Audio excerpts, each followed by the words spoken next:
Ahí tenemos una función de demanda, y lo que estamos tratando de ver es justamente donde habíamos dejado la clase pasada, que era frente a la regulación de monopolios, qué es lo que puede hacer el Estado, y vamos a preguntarnos si todos los monopolios naturales tienen esta estructura. Y la verdad que no, porque un monopolio natural es aquel en el cual resulta más eficiente que haya un único oferente en lugar de que haya múltiples oferentes. ¿Sí?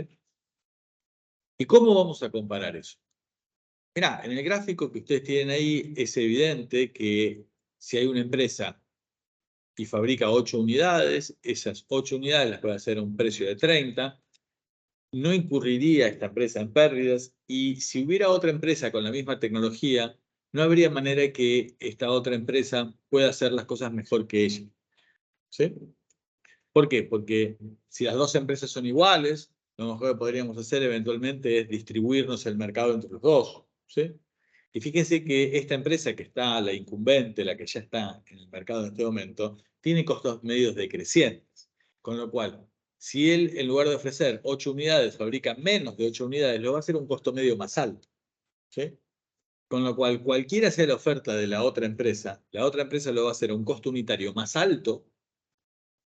¿Sí?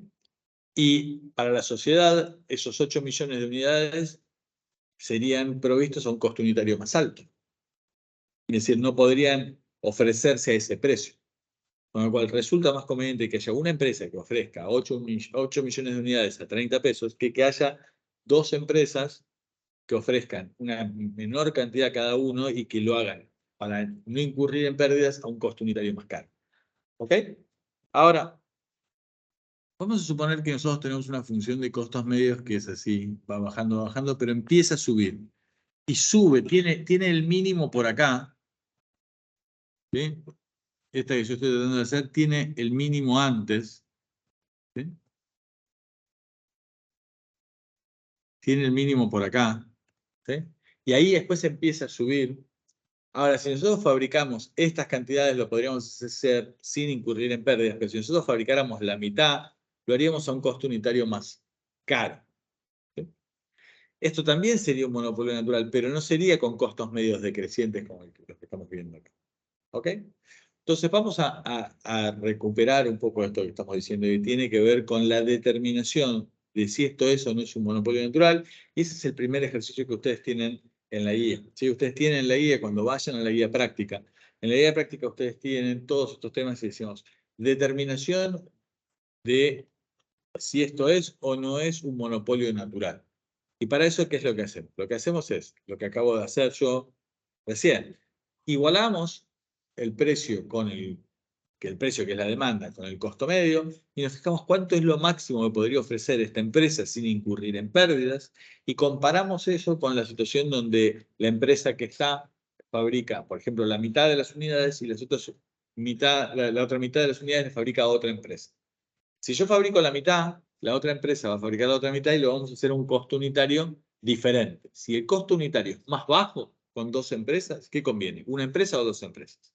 Dos empresas. Ahora, si el costo unitario es más bajo con una empresa que con dos empresas, lo que conviene es que haya una única empresa. A eso nos estamos refiriendo cuando hablamos de monopolio natural. Estamos diciendo que hay subaditividad de costos. ¿Sí? Y eso es lo que va a determinar si eso no es un monopolio natural, y si este monopolio natural es como lo que tenemos en pantalla ahora, con costos medios decrecientes, vamos a decir que es un monopolio natural fuerte. En cambio, si nosotros tenemos que los costos medios ya están empezando a subir, pero aún sigue siendo más barato una única empresa que haya dos empresas, vamos a hablar de un monopolio natural débil. ¿Ok? Sí. Ahora vamos a explicar de nuevo. Vamos ahora al tema de regulación de monopolios tal cual nosotros lo vimos en la clase pasada. Fíjense que acá nosotros tenemos identificados tres puntos. Tenemos un punto que es el que tendríamos si este empresario monopolista maximiza sus beneficios sin ningún tipo de regulación. Ahí fabricamos las cantidades de monopolio al precio de monopolio, y esas cantidades de monopolio se establecen igualando el ingreso marginal con el costo marginal. Una vez que determinamos las cantidades de monopolio, que en este caso son 5, nos fijamos, con 5 unidades en el mercado, ¿cuánto están dispuestos a pagar los clientes por eso? 60 pesos. Ok. Ese es el precio de monopolio. ¿Cuál es el costo unitario que nosotros tenemos de producir esos 5 millones de unidades? 40 pesos. Con lo cual, este monopolio que nosotros estamos teniendo, en este caso estaría ganando 20 pesos por cada millón de unidades. ¿Ok? 20 por 5, 100 millones. ¿Ok? Si nosotros reguláramos a este monopolio, como lo vimos en la clase pasada, con el second best, ¿no? Ese segundo mejor esquema de regulación, que era el que buscábamos simular las condiciones de competencia perfecta de largo plazo, es decir, donde los beneficios fueran cero, es decir, abastecer a toda la demanda sin incurrir en pérdidas. Lo que nosotros tendríamos es estas cantidades que están acá, que son 8 millones de unidades. ¿Qué es lo que pueden ofrecer en este monopolio sin entrar en pérdidas? ¿Ok? Simula las condiciones de competencia perfecta de largo plazo, beneficio igual cero, pero no las de corto plazo, porque las de corto plazo era costo marginal igual demanda. Pero estamos en esta que es de largo. Esto implica que esta empresa no necesita ningún subsidio ni tiene beneficios extraordinarios, tiene beneficios cero, tiene la misma ganancia en esta actividad que en cualquier otra actividad alternativa. ¿Ok? Habíamos dicho, y esto es lo que nosotros teníamos en la diapositiva siguiente, que estas soluciones las podíamos tener con el esquema de regulación por tasa de retorno o tasa de rendimiento, o con el esquema de regulación de precios tope o price cap, precio gordo. ¿Ok? La tasa de rendimiento era la escuela de regulación típica de Estados Unidos, escuela americana, y tenía algunos inconvenientes. Entre los inconvenientes que tenía era el hecho de que como vos tenías garantizado un rendimiento sobre el capital que vos invertías en esta actividad, porque vos tenés garantizado el esquema de regulación de este estilo, que tus beneficios van a ser cero, por ahí este monopolio va a encontrar incentivos para sobreinvertir. Eso se denomina efecto Golden Fridge, refrigerador dorado, o un incentivo a la sobreinversión, producto de este esquema de regulación. ¿Sí? Vas a tener este exceso de inversión, producto del mecanismo de regulación que vos estás estableciendo. Frente a estos inconvenientes, hay otra escuela que es posterior, que es la que se aplicó en el Reino Unido cuando se establece en los años 80 la privatización de un montón de servicios públicos que eran previstos hasta ese momento por empresas estatales en el Reino Unido. Y ellos cuando privatizan los servicios, viendo los inconvenientes que habían tenido en Estados Unidos y los efectos nocivos de este tipo de regulación con ese estilo, lo que propusieron fue este otro esquema, que es el esquema de regulación con precios tope o con price cap, que genera una revisión integral de todos los costos de las compañías y establece un sistema tarifario por 5 años. ¿Sí? Durante la vigencia de este sistema tarifario, esas compañías pueden, si tienen la posibilidad, convertirse en unas empresas más eficientes. Y esa eficiencia que ellos generarían implicaría una baja de costos. El esquema de regulación permite que esa baja de costos sea apropiada por parte de la empresa. Es decir, que la empresa pueda tener una ganancia aún más alta de la que tendría si no hubiera bajado los costos. De esta manera, ¿qué genera? Incentivos a la baja de costos, a generar eficiencia. Hay un mecanismo en el cual, que eso ya es una sofisticación, pero se los menciono como para que lo tengan en la cabeza, donde como hay revisiones periódicas, hay un cierto factor de eficiencia que los obligan a compartir con los consumidores. O sea, si vos lograste bajar 10 los costos, te podrás quedar con 5 y los otros 5 los tenés que compartir con una menor tarifa para los clientes. ¿Ok? Ahora, no todos los costos están bajo control de la empresa regulada. Imagínense ustedes que estamos hablando de, por ejemplo, la provisión de gas domiciliario, el gas que llega al domicilio de ustedes, en la red, para que ustedes utilicen en la cocina, en el teléfono, en la estufa, en la caldera, en lo que tengan, que consuma gas. Ustedes contratan con la única distribuidora que llega a sus hogares, ¿sí? Y no es que ustedes después le contratan a esa empresa solamente el servicio de distribución de gas y ustedes salen a contratar a productores de gas de vaca muerta a ver si compran gas barato. Ustedes compran el paquete. Dentro de eso que ustedes pagan, hay una parte que va para la distribución, hay otra parte que va para lo que se llama el transporte. El transporte es lo que lleva el gas desde los yacimientos hasta la distribuidora, hasta la zona de distribución, la concesión de distribución, ¿sí? Ustedes, por ejemplo, están en la zona de Metrogas hasta que llega al anillo de Buenos Aires a jurisdicción de Metrogas. Y eso puede ser por lo que se denominan los grandes gasoductos. Hay dos grandes en Argentina, son TGS y TGN, son administrados por otras empresas, también son monopolios, Transportadora de Gas del Sur, Transportadora de Gas del Norte, que uno vincula los yacimientos que están en la cuenca neuquina, en la cuenca austral, etcétera, como quien dice, en el sur, y la otra en el norte. ¿Ok? Son los dos prestadores del servicio de transporte. Y después están los productores de petróleo. Los productores de petróleo son un montón de empresas de petróleo, de gas. Son un montón de empresas petroleras que trabajan en distintas concesiones, en distintas áreas, dentro de cada una de las cuencas, en cada uno de los yacimientos. ¿Ok? Esa podrá ser YPF, podrá ser Total, podrá ser Pan American, podrá ser Petrol. Hay un montón de compañías que trabajan, para ser Vista, que trabajan en diferentes yacimientos. ¿Y qué es lo que hacen ellos? Ellos inyectan después el gas dentro de esos gasoductos. ¿Sí? Metrogas, que nos provee a nosotros, domiciliario, ¿qué hace? Compra a esos productores el gas. Compra. Le paga la tarifa, el peaje, digamos, como dice, de transporte a TGN o a TGS. ¿Sí? Y así sucesivamente. Ahora, si el precio del gas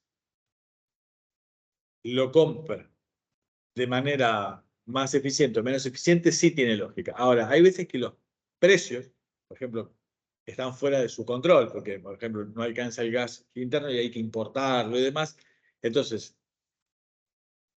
ese exceso de precio para un lado o para el otro, la verdad es que se les permite a las empresas reguladas hacer un pass-through, a trasladar esos mayores costos o esos mayores beneficios a las tarifas finales, ¿sí? Porque no son genialidades de ellos, ¿sí?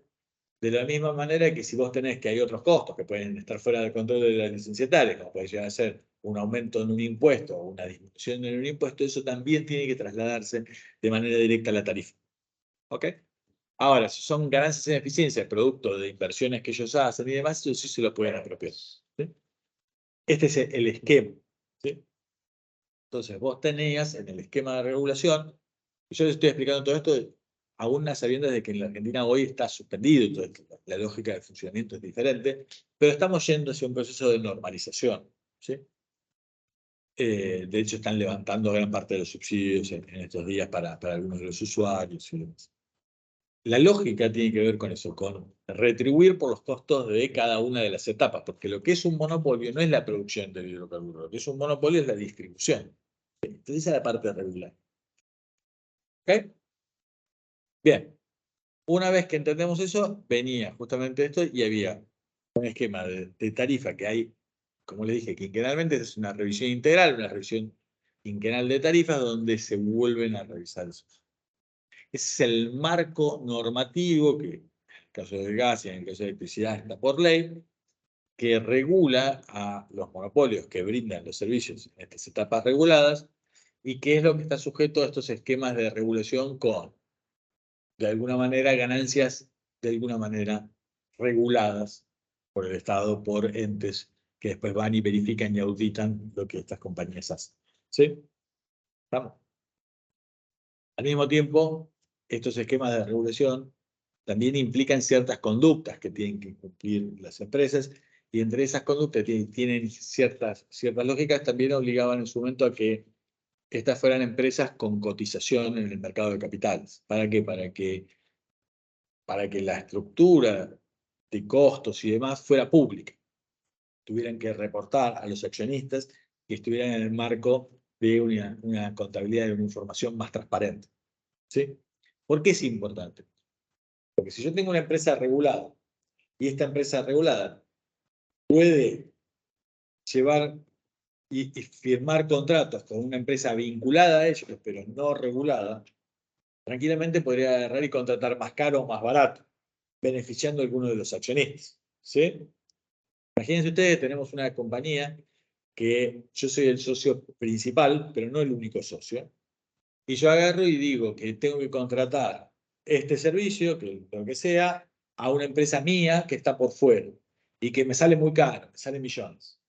Estoy derivando facturación de una compañía a la otra compañía.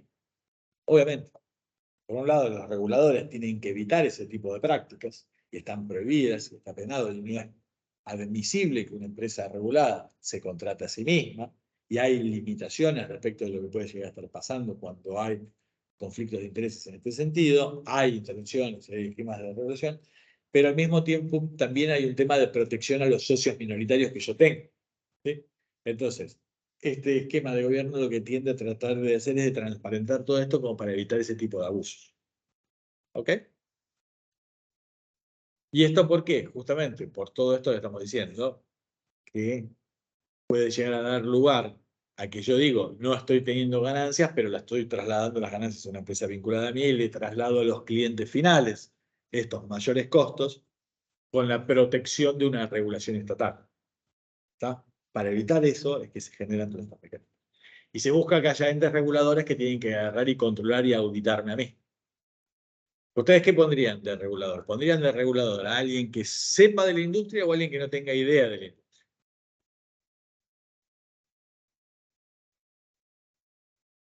Le voy a preguntar a Nahuel. Nahuel, ¿qué hacemos? ¿Contratamos a alguien que sepa de la industria o a alguien que no tiene ni la menor idea de la industria? Y alguien que sepa.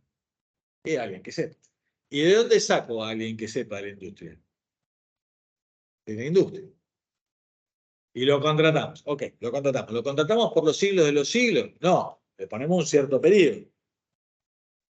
Y después cuando vuelva el tipo que sabe de la industria, ¿a dónde va a ir a trabajar? ¿A la industria cinematográfica en Hollywood o va a volver a la industria? Va a volver a la industria. Está claro, ¿no? Entonces hay un montón de regulaciones, se ponen también en los entes reguladores para agarrar y evitar conflictos de intereses, tiempos que tienen que esperar antes de volver a trabajar en la industria. El que entró en el ente regulador, si viene de la industria durante cierto tiempo, se tiene que excusar frente a la posibilidad de dictaminar sobre cosas en las cuales la empresa donde él trabajaba antes esté relacionada. Hay un conjunto de mejores prácticas que se tienen que cumplir. ¿Por qué? Porque si no, lo que empieza a haber es un riesgo de algo que se denomina la captura del regulador, donde de alguna manera los reguladores terminan actuando de alguna manera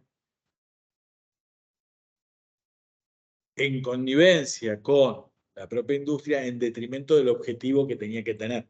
¿Y cuál era el objetivo que tenía que tener? El objetivo que tenía que tener era la regulación que habíamos dicho en función de lo que habíamos visto en el PowerPoint, diciendo, tratando de minimizar qué cosa, la pérdida social, tratando de lograr la mayor eficiencia, que se abastezcan de la mejor manera los servicios, etcétera, etcétera, etcétera. ¿Ok? Perdón, me queda una pregunta Sí. con eso.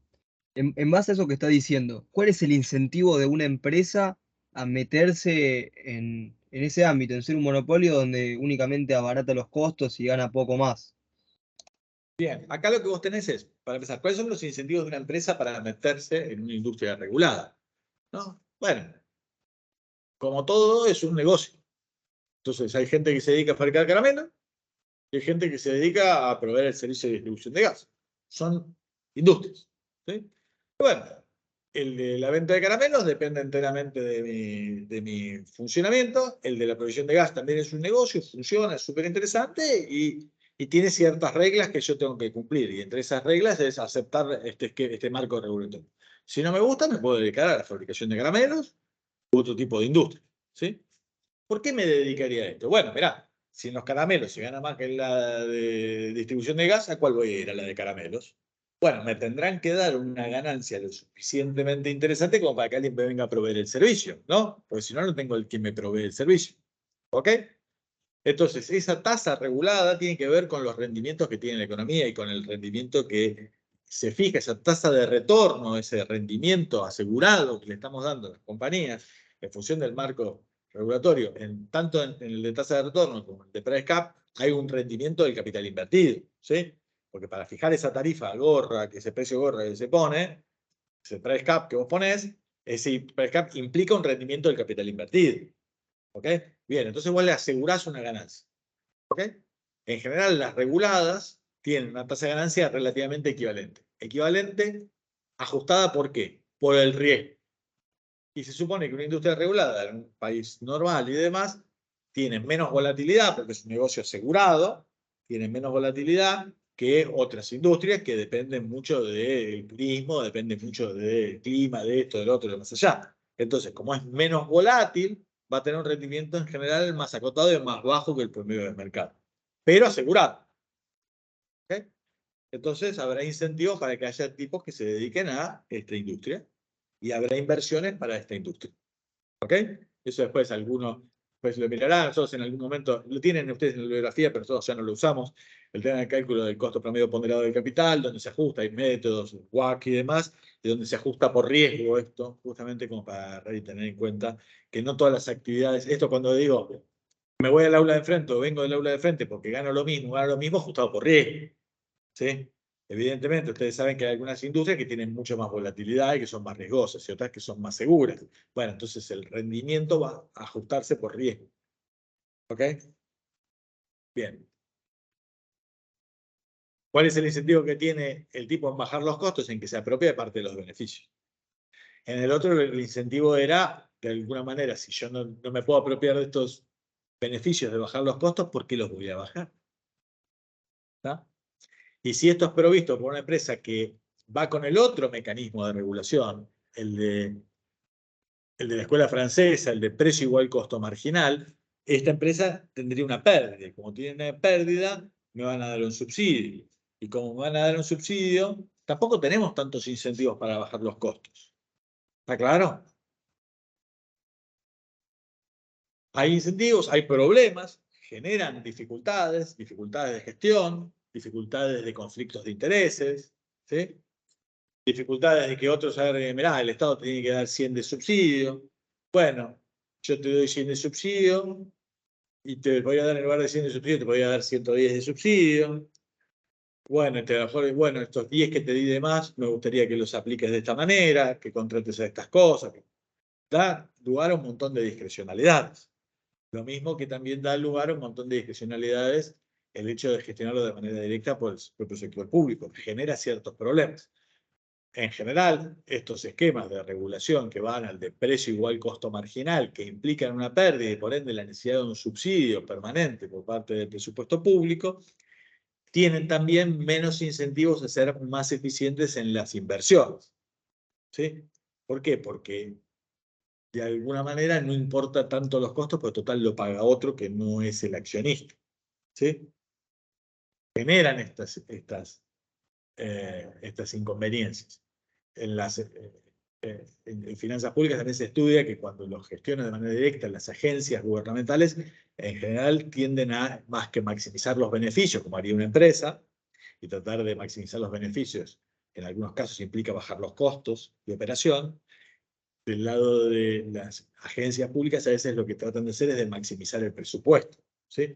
Porque más presupuesto implica más poder, entonces maximizan producción, por quien dice. ¿Sí? Los incentivos son otros, y no necesariamente una asignación eficiente de recursos. ¿Sí? Empieza a haber estos inconvenientes. Todas las cosas tienen sus inconvenientes. El riesgo de tener una mala asignación de recursos, ¿contra qué lo podemos comparar? Contra la pérdida de eficiencia que tendríamos si hubiera un monopolio no regulado. ¿Sí? Entonces, si ese triangulito de pérdida de eficiencia y de monopolio no regulado es chiquitito, tal vez no tengamos muchos incentivos para agarrar y generar los riesgos de todas estas cosas que acabamos de decir. ¿Está claro? Entonces, por ahí en algunos mercados no conviene, no vale la pena regular. ¿Ok? Además hay monopolios de que pueden llegar a ser monopolios hoy, pero no necesariamente monopolios que perduren mucho tiempo. ¿Por qué? Porque las nuevas tecnologías van cambiando. ¿Sí?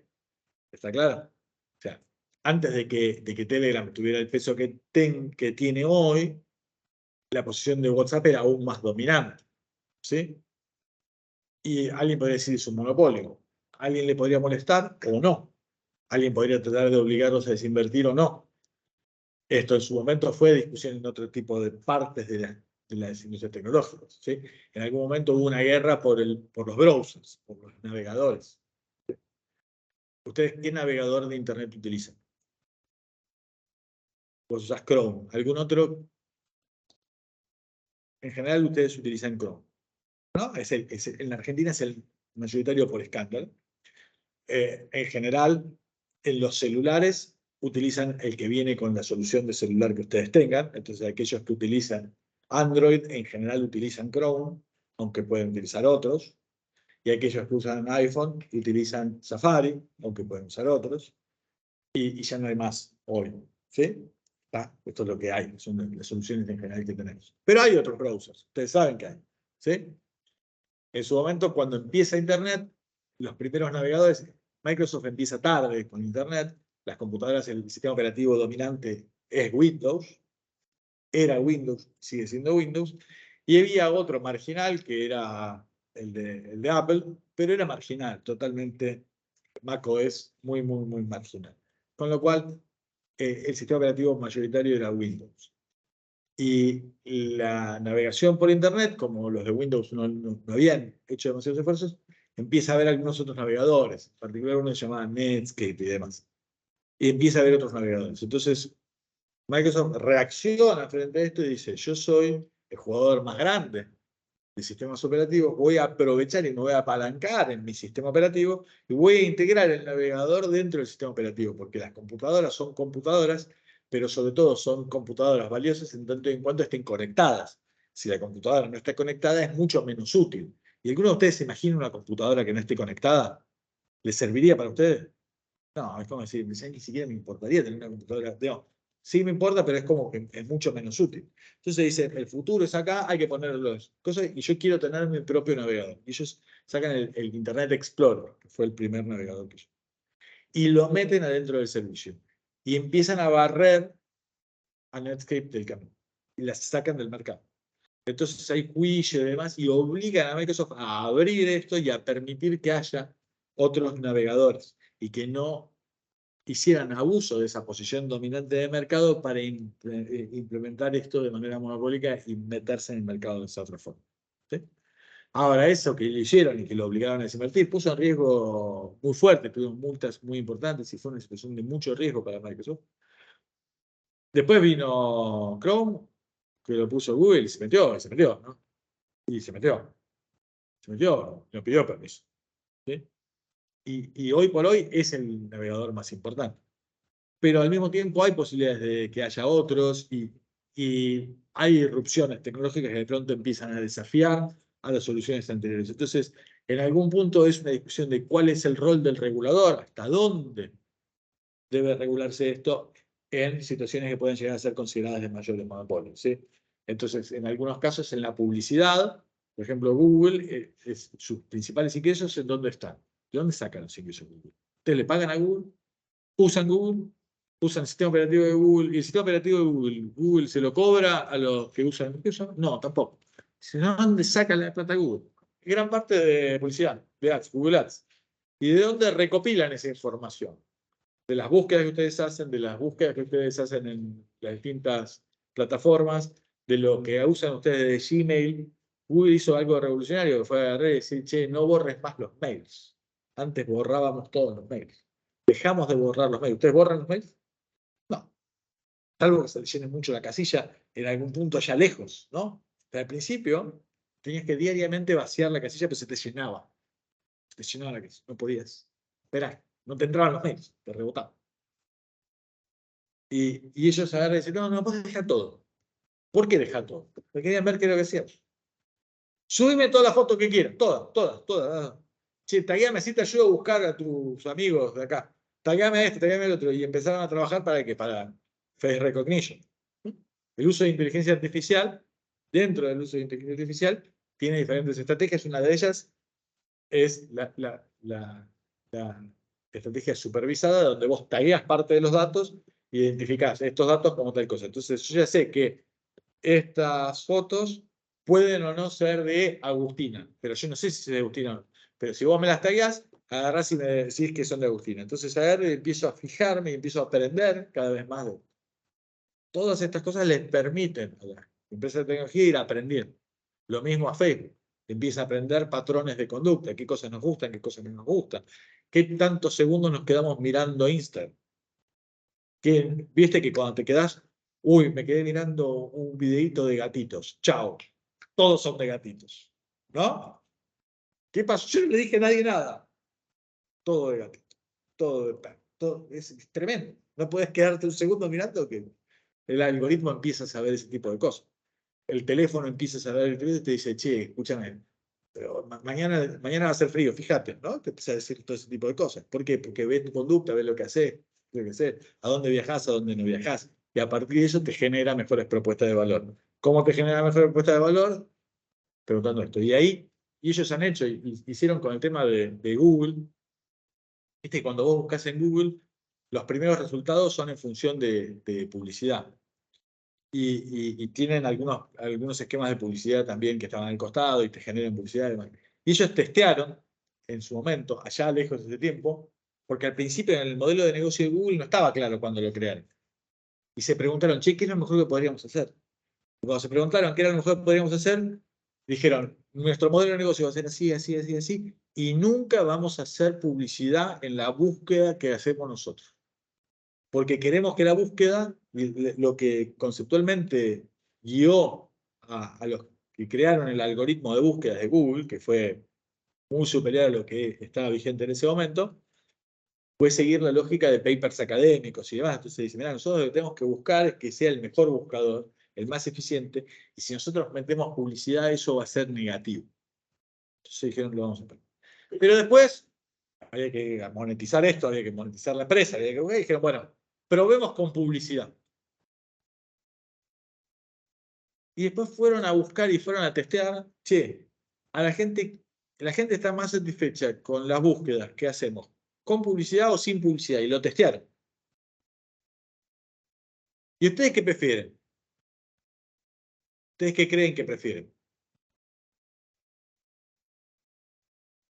Cuando ustedes googlean algo, ¿lo googlean porque les interesa saber algo? ¿Porque curiosidad científica o porque quieren hacer algo? En muchos casos porque quieren hacer algo. Che, quiero sacar una entrada para ir a ver a... Y entonces, si cuando vos haces esa búsqueda al lado te aparece un link, claro, de sacar tu entrada acá, que es lo que vos querés sacar, ¿es mejor o peor? Mejor. Hicieron testeos, se convencieron finalmente, todo va por acá. ¿Sí? La gente usa más, y esto es lo que decían, che, usa más en tanto y en cuanto empiezan a tener contenidos relevantes en las respuestas. Siempre y cuando las publicidades sean buenas. Y ahí empezaron a tocar, y esto es lo que ellos hicieron, los algoritmos de publicidad. ¿Por qué? Che, viene el carrito, me quiere poner una publicidad de algo que no le interesa a nadie. A mí, que soy el que pongo esto, ¿me sirve o no me sirve? No me sirve. Me genera un problema. Mi negocio es que pongo una publicidad que sea para vos relevante. Entonces, hacen un esquema que también le presiona sobre los que postean, los que ponen las publicidades, los que pagan por esa publicidad. Generan los incentivos para que pongan publicidades relevantes y los obligan a subastar en función de la relevancia de las distintas cosas y les tratan de alinear los incentivos. La mayor fuente de ingresos, el 90% de los ingresos de Google hoy sigue siendo Google Ads. En múltiples plataformas, en múltiples lugares. ¿Sí? Entonces, entender esta lógica es súper importante. Entonces, se agarraron los reguladores europeos y están diciendo, che, pero escúchame, vos usando esto, todo esto que estás haciendo con Google Ads, estás haciendo una competencia desleal respecto de otros que estaban en el mercado de publicidad antes que vos y que no tenían todas estas herramientas. Y hay intentos del regulador europeo para imponer ciertas sanciones y ciertas multas a Google porque dicen, ustedes están haciendo abuso de posición dominante en algún mercado y están obteniendo ventajas de esa posición dominante que tienen en Android, que tienen en Google como buscador, para un negocio que no es ese, que es el de la publicidad.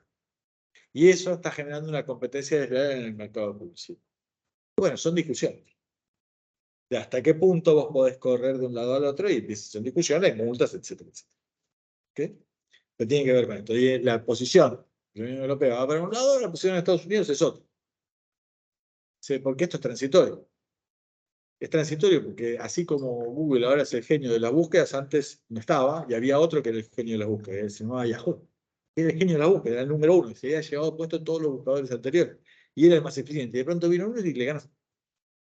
Y antes de que Android fuera el smartphone preferido de todos, hubo otro teléfono smartphone súper interesante. Y perdió. Y estaba el señor Nokia, que era el que más vendía, y perdió. Y estaba el señor BlackBerry, que era súper eficiente y no está más. Y los de Windows decidieron meterse, y los de Microsoft con toda la fuerza trataron de meter, fueron, chocaron y volvieron. Quedaron afuera.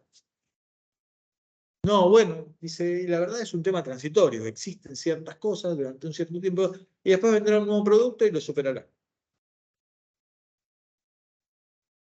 Y otros dicen, sí, bueno, fíjense que empiezan a haber culturas diferentes diciendo, y esto tiene que ver también con lo que ustedes van a estar dando después el lunes, y por eso estoy anticipando algunas de estas cosas. Sí, y los de Apple te obligan a que todo vaya a partir de, lo podés bajar solamente del Google, ¿cómo se llama? Del Store, del Apple Store. Solamente te podés bajar aplicaciones del App Store. Los de Google también tienen el store propio, pero también las distintas compañías pueden tener sus propios stores. Pero los de Apple dicen, no, bueno, pero yo quiero garantizarme de que la aplicación funcione bien. Yo quiero garantizarme de que eso y aparte le cobro un royalty para poder estar en esta vitrina. Y además lo quieren obligar a que todas las cosas que se paguen un fee especial para usar y solamente utilicen después el medio de pago de Apple. Apple Pay. Quieren meter eso obligatoriamente y están discutiendo esto.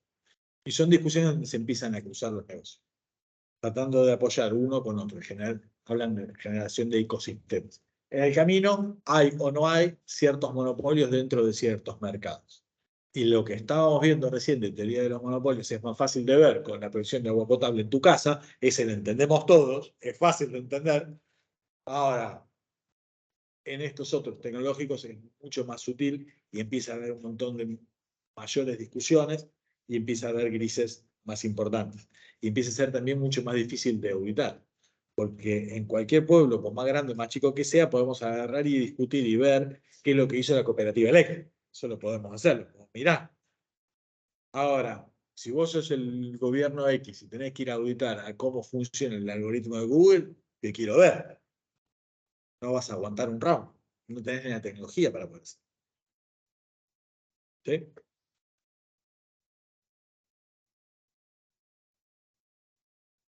Esto es como para entender las lógicas del monopolio, regulación del monopolio, las dificultades que esto implica y los desafíos que esto implica. Ustedes igual lo tienen, la lógica dentro de la bibliografía, en particular el libro, está ahí planteado un poco el tema de regulación del monopolio, las dificultades, el tema de la captura del regulador, etcétera, etcétera, y ciertas cosas, pero como para agarrar y tenerlo en la cabeza. ¿Ok? Vamos a ver un ejercicio.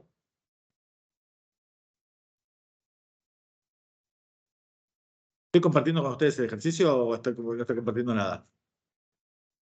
¿Sí? ¿Ven la presentación ahí? Me puso de todos los colores y no sabía lo que estaba haciendo. Bien. Vamos a hacer un ejercicio, vamos a tratar de determinar las cantidades óptimas de un monopolio. Vamos a calcular las elasticidades. ¿Sí? Vamos a determinar las cantidades simulando condiciones de competencia perfecta. Podríamos simular las de corto o las de largo. En este caso, las de largo. ¿Para qué son estas simulaciones? Para comparar los resultados que acabamos de ver con los de recién. Viste que teníamos ahí tres posibles soluciones. La de monopolio, la que simulaba condiciones de competencia perfecta de corto plazo, que era precio igual costo marginal, y la que simulaba las condiciones de competencia perfecta de largo plazo, que era precio igual costo medio. ¿Ok? Bien, acá en este ejercicio vamos a determinar las cantidades simulando las condiciones de competencia perfecta a largo plazo, pero podría haber pedido la otra. Y después va a estar el punto que dice existencia de subaditividad de costos. ¿Para qué? Para verificar si esto es o no es qué cosa. Un monopolio natural. ¿Para qué era el tema este de monopolio natural? Porque lo que nosotros queríamos saber era cuál era la fuerza que llevaba a que esto fuera un monopolio. Si yo tengo un monopolio, porque el único que está en la playa vendiendo caramelos soy yo, es un monopolio que me va a durar un rato, porque después van a venir otros vendedores, porque no es una tecnología demasiado difícil de copiar. ¿Sí? ¿En qué va a estar basado el monopolio? En que llegue primero, pero después va a llegar otro y listo, y se termina el monopolio. Ahora, si es un monopolio natural, lo que acabamos de ver es que si es un monopolio natural fuerte, nadie me va a poder desafiar, voy a poder correr del mercado cualquiera y vamos a tener un comportamiento diferente del mercado. Por eso es importante entender si es o no un monopolio natural, cuáles son las barreras a la entrada que eso implica y si tiene sentido o no tiene sentido después un esquema legal que proteja y que convierta ese monopolio natural en un monopolio legal y que haga perdurar este monopolio en el tiempo. ¿Sí? Me van a dar una función de costos, y esto es la función de costos tal cual hemos trabajado hasta ahora. Una función de costos que es una cúbica. Agarren papel y lápiz, se ponen en el costado y ¿qué hacen? Vamos a armar después una función de costos y vamos a armar una función de beneficio con esa función de costos. Haremos P por Q menos el costo. Y lo que vamos a tener es que el precio que nosotros teníamos en competencia perfecta, que era fijo, ahora que estamos en un monopolio, va a dejar de ser fijo. ¿Qué es lo que tenemos en el enunciado? En el enunciado tenemos el punto A, que dice, determine las cantidades óptimas ofrecidas por el monopolista si la empresa esta enfrenta una demanda de un bien que está dada por precio igual 820 menos 1,05 por Q. Verificar las condiciones de segundo.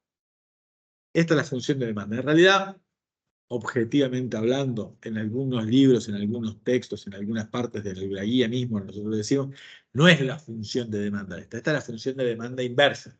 La función de demanda es Q en función de P. Y acá está P en función de Q. Bueno, esta es la función de demanda, digo. Mover de un lado al otro P y Q, digo. ¿Sí? La función de demanda. ¿Ok? ¿Estamos de acuerdo? Ahí, monopolio simple y buscaremos ¿qué cosa? Las cantidades óptimas. Después B. Una vez que determina las cantidades óptimas, ¿qué me piden? Determina el precio de equilibrio, el ingreso total del empresario, los costos totales y los beneficios. Y nos fijamos, che, esta empresa, monopolio, ¿gana plata o pierde plata? Gana plata. ¿Cuánto? C. Determinar la elasticidad del costo para el nivel de producción obtenido en el punto A. Para agarrar y saber, che, ¿qué está pasando con los costos ahí? Para saber si estamos en ese nivel, con rendimientos crecientes a escala, constantes a escala o decrecientes a escala. Para calcular algo. D. Ese calcular algo tiene que ver con algo que es importante. Si vos tenés una empresa que está teniendo costos decrecientes, todo lo que vos hagas para crecer es mejor. ¿Sí? Porque tus costos unitarios están cayendo. ¿Sí? Entonces, todo lo que vos hagas, la demanda es la demanda y vos podés trabajar sobre la demanda, podés dar a conocer los beneficios de tu producto. Vos estás innovando, estás trayendo una cosa fantástica que antes no existía, estás trayendo una ciudad donde no había un helado, una heladería, y entonces vos empezás a hacer una promoción para que la gente se cope con el helado. Bueno, ahí estás trabajando, tratando de influir en los gustos y preferencias de las personas para que no te aumente la demanda. Si vos tuvieras una industria en la cual estás trabajando, la que sea, puede ser de tecnología o puede ser de la que sea, y vos querés que esto crezca lo más rápido, ¿por qué? Porque tenés costos medios decrecientes y vos vas a estar trabajando tratando de expandir esto porque eso te va a generar un mejor resultado. ¿Ok? Con lo cual, mirar la elasticidad del costo es importante. Determinar las cantidades que serán ofrecidas simulando las condiciones de competencia perfecta de largo plazo. Solución cuasi competitiva de largo plazo. Determinar el precio de equilibrio, ingreso total, costo, beneficio, si simulan la solución cuasi competitiva de largo plazo. Determinar la elasticidad del costo para ese punto. Y después verificar si esto es o no es un monopolio natural. ¿Ok? Son todos los puntos que podemos hacer y que vamos a hacer en este ejercicio. ¿Qué es lo que tenemos? Primero que nada hay que armar la función de beneficio. Esto es lo primero que tenemos que hacer. Y esto es lo mismo que veníamos haciendo hasta ahora. Tenemos una función de beneficio. La función de beneficio es el ingreso menos el costo. El ingreso es P por Q y el costo depende de Q. Ese ingreso que es P por Q y que en competencia perfecta tenía un precio que era fijo, ahora es un precio que va a ir cayendo en la medida en la cual nosotros pongamos más unidades en el mercado. Por eso tiene esto que es P multiplicado por Q.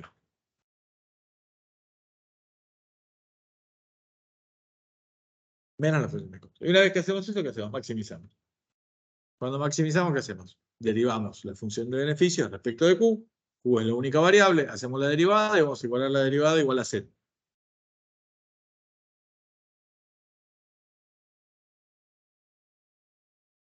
¿Estamos?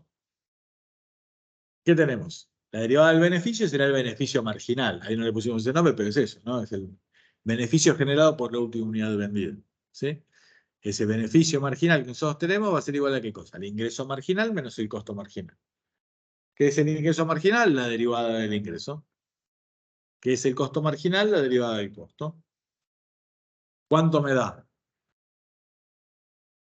Tenemos esto, 820, perdón, esto, hice lío. 820 por Q menos 1,05 Q por Q, o sea, Q cuadrado. La derivada, 820 por Q, 820. Menos 1,05 Q cuadrado, la derivada, menos 2,1 por Q. ¿Estamos de acuerdo? Esos dos términos que tengo primero corresponden a ¿qué cosa? Al ingreso marginal. ¿Qué es lo que tenemos después? Tenemos que restar el costo marginal. Todo lo que está a continuación tiene que ver con el costo marginal. Obviamente, nosotros hicimos lo más fácil, que es este paréntesis que está acá. Directamente distribuimos, le pusimos el menos aplicado al primer término, el menos por menos se transformó en más en el segundo término, y el tercer término, que es positivo, como tiene un menos, se vuelve negativo. ¿Sí? Entonces acá el costo marginal ya lo tenemos con los términos, cada uno con el signo que corresponde. ¿Sí? Pero toda esa parte que estamos derivando ahora se corresponde con el costo marginal. ¿Cuánto es la derivada de esto? Y el primer término me queda menos 0,0015 Q cuadrado. Está claro, todos ven de dónde sale, ¿no? De esto que está acá, sacamos esto que está acá. De esto que está acá, recuerden que tienen menos por menos más, va esto que está acá, y del 620Q va el 620 que está acá. Tiene un menos porque teníamos el menos adelante del costo. ¿Estamos de acuerdo?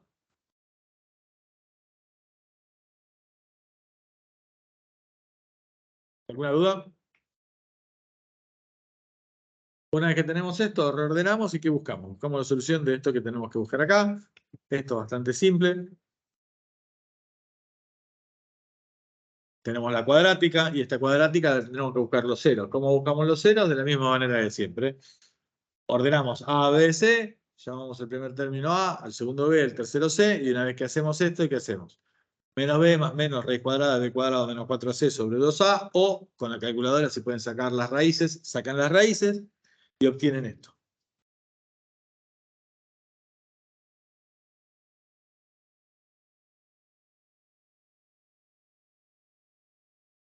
¿Ok? Para esta función, ¿qué tenemos? Dos posibles resultados. En este caso uno dio negativo, pero ¿podrían ser los dos números positivos? Sí, tranquilamente podrían ser los dos números positivos. Tranquilamente. Si fueran los dos números positivos, elegiría seguramente ¿cuál? El segundo, el de la derecha, y que me va a maximizar, que va a ser el que va a cumplir las condiciones de segundo orden que están acá. ¿Y cómo son las condiciones de segundo orden? Es la derivada de la derivada. Y yo me tengo que fijar que la derivada de la derivada sea negativa para que esto sea un máximo. ¿Y cuánto es la derivada de la derivada? Y mirá, si la derivada primera es esto que está acá, la derivada segunda va a ser del menos 0,015 Q cuadrado, la derivada es menos 0,03 Q. Y del menos 0,7Q será menos 0,7. Y una vez que yo tengo la derivada segunda, ¿qué tengo que hacer? Tengo que reemplazar esa Q por el punto crítico que yo haya hallado. Y como yo tengo que reemplazar por ese valor Q que tiene el punto crítico, cuando reemplazo por, en este caso, menos 666, me doy cuenta de que un número negativo por un número negativo me va a dar un número positivo grande, y ese número positivo grande, fíjense, si hacemos, hagan la cuenta, fíjense, menos 0,66 lo reemplazo y pongo menos 0,3. Por esto que está acá, menos 0,7 me da 1,3. Ese 1,3 es mayor a 0. Como ese es mayor a 0, no será un máximo, será un mínimo. En cambio, si yo tengo esto con el número 200, reemplazamos el 200 y me da negativo. Como me da negativo, efectivamente eso que nosotros estamos teniendo en pantalla corresponde a la solución que maximiza los beneficios del empresario. ¿Ok? Nivel de producción, 200. Una vez que tenemos el nivel de producción 200, ¿qué tenemos? Tenemos todos los elementos para contestar lo que me estaba diciendo en el enunciado en la parte B, que ¿qué es? Y me estaban pidiendo cuál es el precio de equilibrio, cuál es el ingreso por ventas, cuál es el costo de producción, cuál es el beneficio que va a obtener la empresa. Bueno, si fabrico 200 unidades, hay 200 unidades en el mercado. Soy el único que está ahí. Con lo cual, cuando hay 200 unidades en el mercado, los oferentes son únicos, ofrecen 200 unidades, es un monopolio, los demandantes solo le pueden comprar a él y van a pagar ¿cuántos pesos? 820 menos 1,05 por 200. Esto nos da 610. Ese es el precio de venta. Bien. Lo reemplazamos en el precio. Después, ¿qué hacemos? Y bueno, ya tengo el precio de venta, calcularé el ingreso y el costo. El ingreso que va a ser 610, que es el precio que acabo de calcular, multiplicado por 200. ¿Y el costo qué es? El costo es meter 200 dentro de la función de costos. Y calculamos cada uno de esos tres términos que tiene ahí. ¿Ok? Para eso me queda que 610 por 200 me da 122.000 pesos. Ese es el ingreso. Los costos salen de reemplazar ahí en la función de costos. Me da 100.000. El beneficio que tiene esta empresa es de 22.000 pesos. ¿Ok?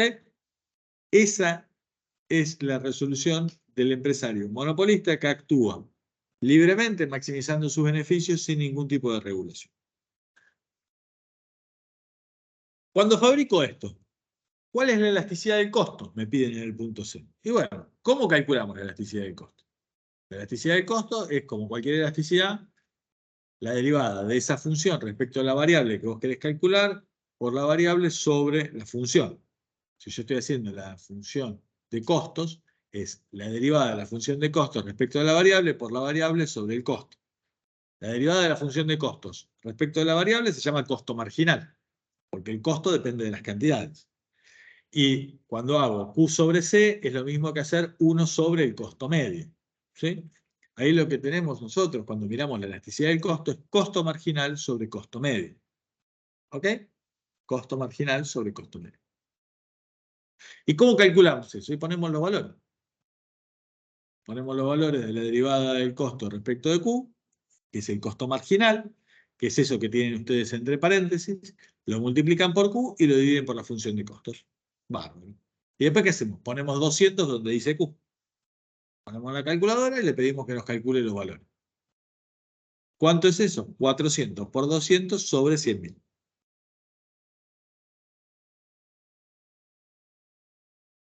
Tenemos una pista interesante, ¿no? En el ejercicio anterior habíamos calculado, los 100.000 estaban acá, ¿no?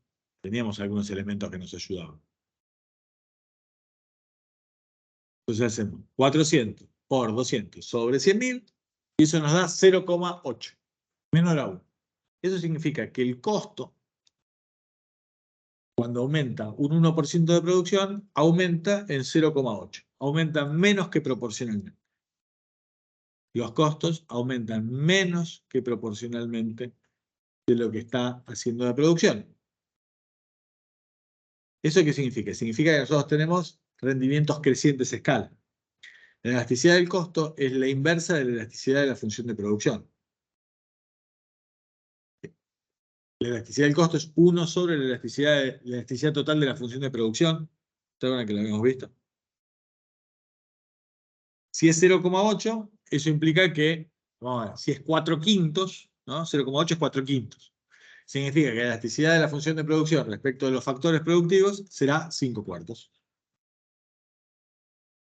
5 cuartos de 1,25. Lo pueden mirar por elasticidad del costo o por elasticidad de la función de producción. En ambos casos les va a dar el mismo resultado conceptual, que es que hay rendimientos crecientes a escala. ¿Ok? Para este nivel de producción hay rendimientos crecientes a escala. Parte D. ¿Qué me piden en la parte D? Me piden que simulemos las condiciones que nosotros tendríamos en competencia perfecta de largo plazo, es decir, beneficio cero, es decir, precio igual costo medio. Eso es lo que me está pidiendo que simule, la cuasi competitiva de largo plazo. Ok, ¿qué tenemos que hacer? Y bueno, tenemos que buscar ese nivel de producción en el cual se hacen iguales el precio con el costo medio. Ok. A lo mejor hay un único punto donde se cortan, o a lo mejor hay dos puntos. Teniendo en cuenta que la función de costos medios es una cuadrática y que la función de demanda es una lineal, va a haber dos puntos. Vamos a tener que verificar cuál de los dos puntos es el que tomamos y vamos a tomar el punto que está donde se cumplen las condiciones del segundo orden, que es el máximo nivel de producción que nosotros podemos tener sin incurrir en pérdidas. ¿Sí?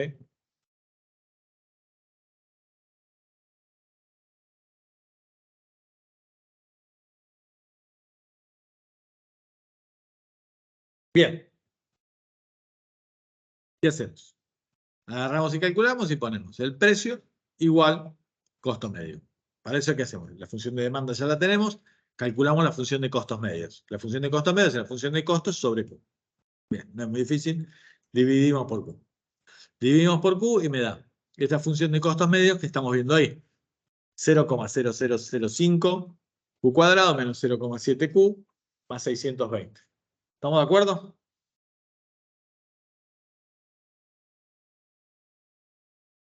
Sí, sí. Bien, una vez que tenemos eso, precio igual costo medio. Ponemos de un lado el precio y del otro lado ponemos el costo medio que acabamos de calcular. El precio era 820 menos 1,05 Q. Recuerden que este no es el precio que obtuvimos en el punto anterior. Esto es la función de demanda. ¿Sí? No es que tenemos que buscar en qué valor el costo medio es 620 era el precio, ¿no? No es que tenemos que hacer eso. Tenemos que buscar la función de demanda igual al costo medio.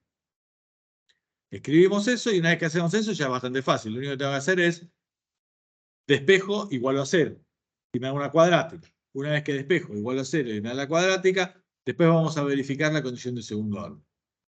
¿Sí? Tengo la cuadrática ¿de dónde la saqué? Este 820 lo pasé para este lado, este menos 1,05 lo pasé para este lado, y me queda expresada la cuadrática.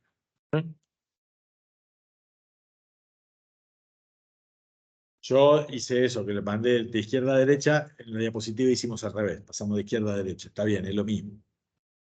En realidad no, hizo la diapositiva dice lo mismo que dije yo. Lo que pasa es que lo pusimos a la izquierda. Perdón, no dije nada.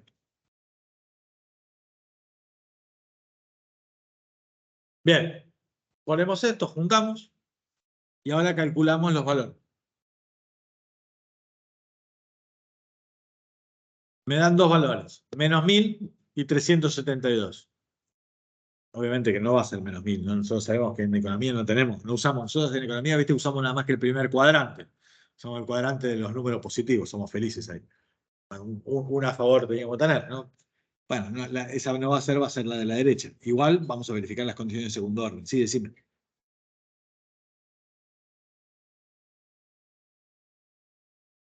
Menos b más menos raíz cuadrada de b cuadrado menos 4ac. Yo acá tengo una cuadrática.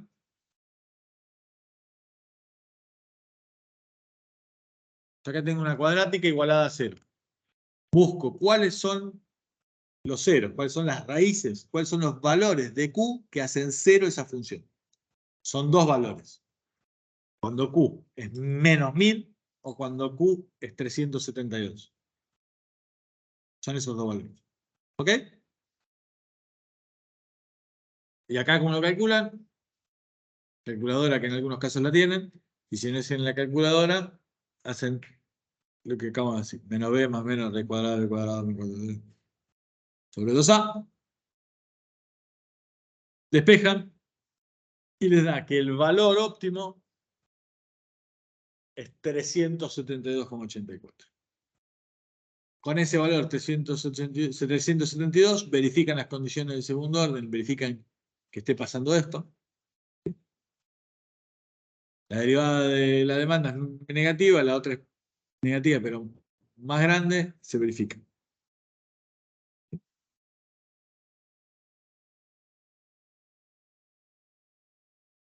Bien. Una vez que ya determine el nivel de producción, me dicen, determina el precio de equilibrio cuando vos fabriques esas cantidades. Estoy buscando ese valor que teníamos en la presentación anterior en la teórica, ¿viste? Ya obtuvimos el primero, que era el nivel de producción del monopolista maximizador de monopolio simple. Y ahora estamos buscando el que simula precio igual costo medio. Estamos haciendo eso. Estamos yendo sobre los puntos de la presentación anterior. Bueno. Cuando fabricamos Q372, lo metemos adentro de la función de demanda. Lo metemos dentro de la función de demanda y obtenemos que el precio de venta va a ser 428. Cuando hay 372 unidades en el mercado, los clientes están dispuestos a pagar 428 pesos. ¿Ok? Bárbaro. Y una vez que tenemos eso, ¿qué podemos calcular? Las otras dos cosas que me están pidiendo.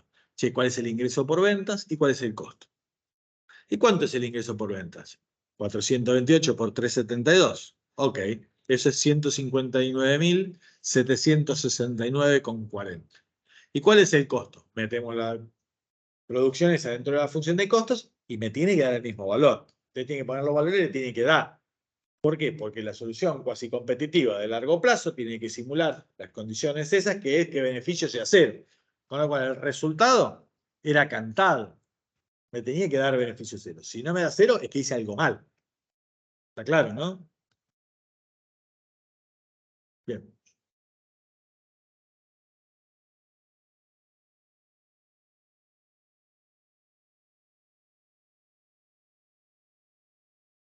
Y después me dice, determinar la elasticidad del costo cuando fabrican estas unidades. Ok. ¿Qué hacemos? Lo mismo que hicimos antes. Teníamos la función de costos, teníamos la función de costos marginales y teníamos la forma de calcular los costos medios. Con lo cual, todo esto que está acá es igual a lo que ya teníamos antes. Acá es igual a este que está acá. Fíjense que no inventé nada. Hice copiar y pegar. La función es idéntica. La función es idéntica, pero ahora ponemos el nivel de producción 372, que es diferente del anterior, que era 200. Y cuando hacemos eso, ¿qué pasa con la elasticidad del costo? 0,71. APA.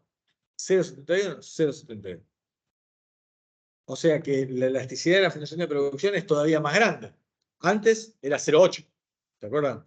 0,8 y me daba 4 quintos, entonces el otro era 5 cuartos. Este me da 0,71, con lo cual la elasticidad de la función de producción me da todavía más grande. Este tiene rendimientos crecientes a escala también, y son aún más crecientes. Produciendo un poco más, son aún más crecientes que antes. ¿Estamos de acuerdo? Ok.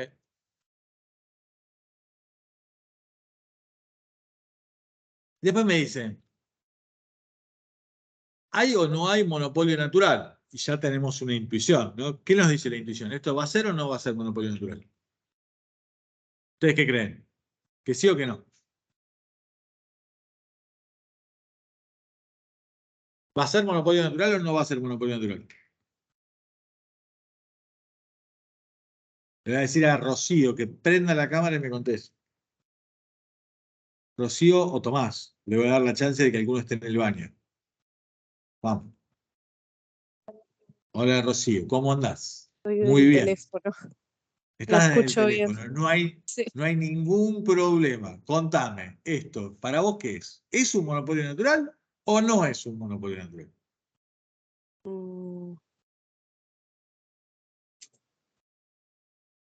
Sí.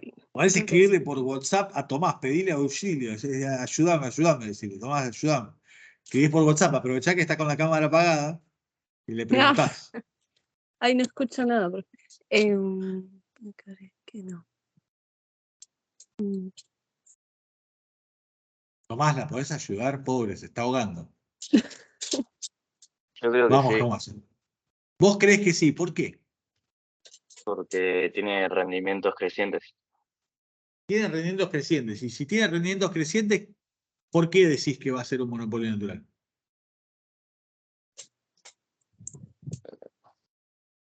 Porque Es a largo plazo. Sí, es a largo plazo, ok, pero los rendimientos crecientes, ¿qué era? ¿Te acordás? Lo acabamos de decir. Los rendimientos crecientes implica, ¿qué está pasando con los costos medios? ¿Están subiendo o están bajando? Están bajando. Y si los costos medios están bajando, No ¿alguien puede puede ser fabricar competencia más barato perfecta. que yo? Ahora, No. un momento, más allá de eso, ¿alguien puede bajar los costos más de lo que lo estoy bajando yo si yo tengo los costos medios están bajando? Cuanto más produzca, más bajo los costos unitarios. Nadie me va a venir a poder sacar, ¿sí o no? que esto va a ser un monopolio natural, y va a ser un monopolio natural fuerte, seguro. ¿Sí? Ahora vamos a ver qué es lo que nos dicen las cuentas, porque esto que nos dice la intuición se tiene que contrastar con el mundo real. Entonces, ¿qué hacemos? Vamos a verificar esto. ¿Cómo hacemos para eso?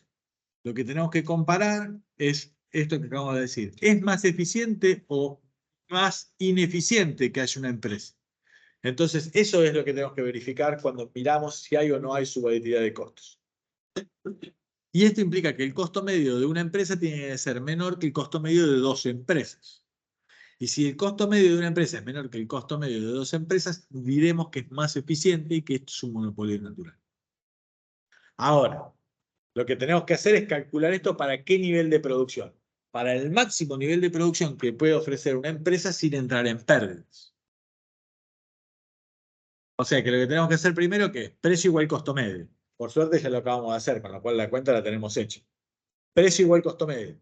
¿Para qué? Para determinar ese máximo nivel de producción que nosotros podemos fabricar sin entrar en pérdidas. ¿Cuánto era ese máximo nivel de producción?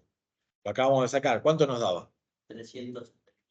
372,84. Brillante. Eso era lo que nosotros teníamos. Lo acabamos de calcular y es este valor.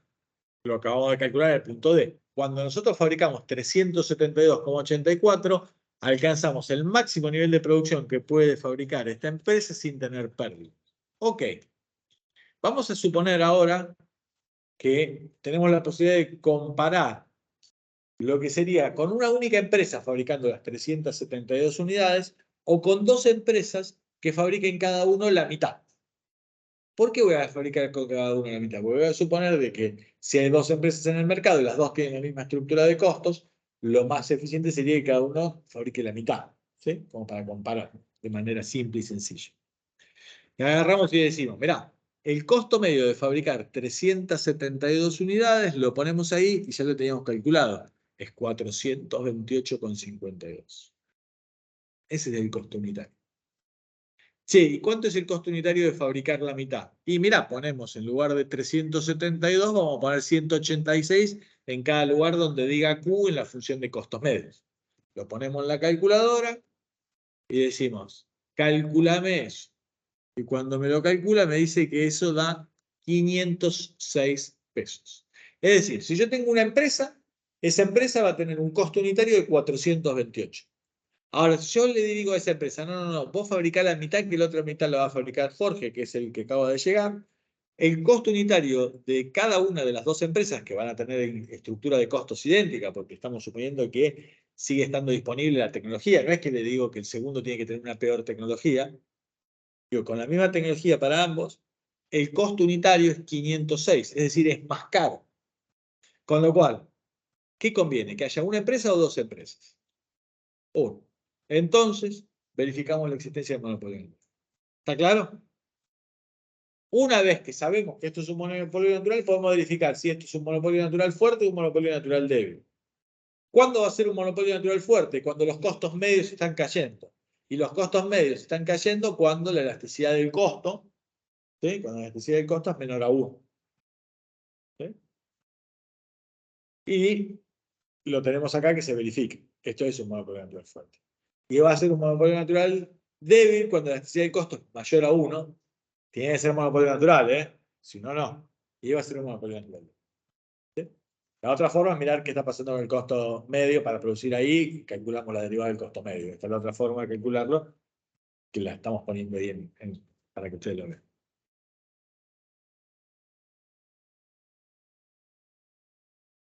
La elasticidad del costo tiene que ser menor a 1 para que tenga rendimientos crecientes a escala. Y ahí es monopolio natural fuerte. Acá te está comparando contra cero porque te está diciendo si haces la derivada del costo medio, te fijas, si la derivada del costo medio es negativa, significa que los costos medios están cayendo. ¿Ok? ¿Alguna duda?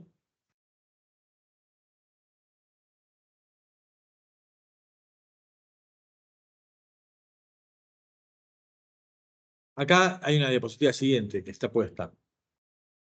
Si quieren se las comparto un segundo. Y acá está puesto muy a mano.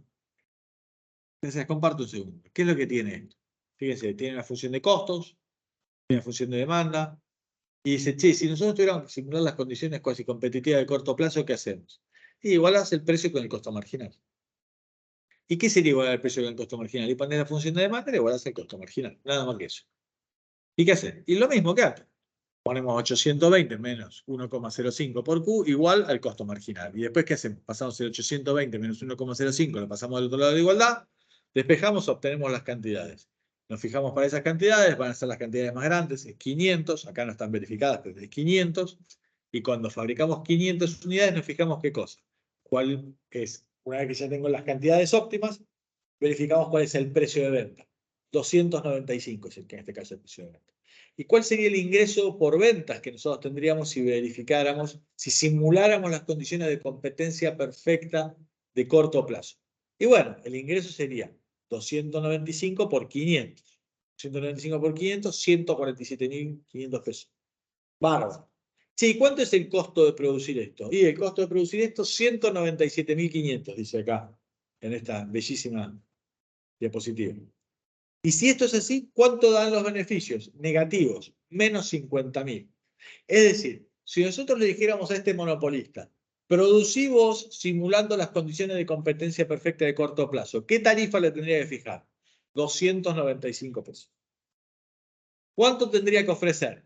Y tendría que ofrecer 500 unidades, porque la gente a ese precio va a querer 500 unidades. ¿Y qué va a pasar con los beneficios de esta empresa? Va a perder plata. Y si pierde 50.000 pesos, ¿quién los va a poner? El Estado tendrá que ponerlo con un subsidio. O tendrá que ponerlo en el presupuesto público si esta es una empresa gestionada por el propio Estado. ¿Está claro? Fíjense que acá, este es el valor, está puesto y sirve como para cerrar justamente eso que estábamos diciendo, ese último punto que nosotros teníamos como para agarrar el cálculo. ¿Está claro?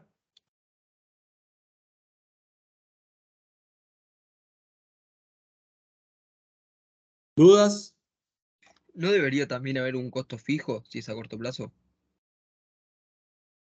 No, acá lo que estamos buscando, sí, bueno, está bien, pero te estoy haciendo para que puedas comparar un modelo Sí, contra el sí, otro, si no, no te puedo para poner en la participar. misma, no te puedo poner en la misma diapositiva. Ahora, vos lo que estás acá buscando, más allá de que si hay o no hay un costo fijo, vos lo que estás haciendo es, ¿qué cosa? Buscando simular que el precio sea igual a los costos marginales. Eso es lo importante. Con los precios igual a los costos marginales, vos tratás de simular las condiciones de competencia perfecta de corto plazo. Tratás de buscar eso y buscás ese punto, entre comillas, de menor ineficiencia que vos tenés. Ahora, ese punto de menor ineficiencia, porque no hay pérdida de recuperar la eficiencia, porque está en ese punto, no es asequible, no es posible de ser alcanzado si no pone alguien la plata. Y para que alguien ponga la plata, se la tengo que sacar a algún otro. Con lo cual, para lograr la eficiencia en este mercado, estoy rompiendo la eficiencia de algún otro mercado. Está claro, ¿no? Entonces, como yo tengo que romper la eficiencia de algún otro mercado, porque de algún lado tengo que sacar los recursos para ponerlo en este mercado, no sé si es tan bueno. Por eso hay otros que dicen, che, no vayamos con este esquema de regulación, vayamos con el otro, que es un second best, es un segundo mejor. ¿Por qué? Porque el primero, el que todos los mercados se vuelven eficientes, no es posible de ser alcanzado. ¿Está claro? Porque solamente puedo alcanzar la eficiencia en este mercado rompiendo otro mercado. Porque hay una pérdida. Y esa pérdida alguien la tiene que poner. Y si estuviera en equilibrio general, en todos los demás mercados, ¿cómo tendría que estar teniendo? Beneficio cero. Entonces, la única manera de que yo saque plata de algún otro lado es que de algún lado alguien deje de estar teniendo esos beneficios cero. Porque le tengo que cobrar un impuesto, le tengo que sacar recursos a la producción de caramelos para dedicarlos a la producción de este bien que es un monopolio. Por eso es que en algunos puntos, justamente un segundo mejor, un second best, que tiene que ver con esto, que es una mejor solución que cualquier otra alternativa. ¿Está claro? ¿Dudas de todo esto que estamos charlando? ¿No? Yo les voy a pedir que hagan para la clase que viene. Esperen que tengo que buscar dónde estamos el micro. Buscando. Les voy a pedir que hagan el ejercicio 6 de la guía. ¿Sí? Que lo hagan. Háganlo ustedes.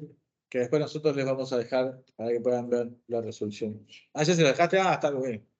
Ah, bueno, ya se ve. Listo. Muy bien, ya se los dejo Florencia. Igual háganlo. ¿Sí? Tienen también, y esto está en general, ustedes lo saben, en la guía de ejercicios tienen todos los ejercicios resueltos. Paso por paso. Tienen, en la guía de ejercicios, ustedes tienen, primero, explicado paso a paso todo. ¿Cómo se determina la existencia de un nodo monopolio natural? Miren esta segunda parte que está mucho más detallada de lo que estaba en la otra. Tienen explicado paso por paso cómo se determina la solución de monopolio. Cómo se determina la simulación de condiciones de competencia perfecta de corto plazo y las de largo plazo. Y tienen después los enunciados de los ejercicios. En los enunciados de los ejercicios tienen la respuesta. Tienen para agarrar y resolverlo. Si hay alguno que no le encuentran la vuelta, tienen la guía resuelta que está aparte. Traten de meterlo, traten de metérselo. ¿Sí? Y están exacto, los dos formularios que ya tienen para agarrar y empezar a simular qué cosa. Las condiciones de teoría que nosotros tenemos, los formularios, como para agarrar y ver toda la parte de los choices. ¿Ok? ¿Algo más que nos esté quedando? ¿Alguna duda? No se olviden de hacer la simulación del formulario del caso de aplicación. Las notas no van a estar tan rápido, les dijimos que vamos a tardar más. Van a estar antes del próximo examen, no tanto antes. ¿Ok?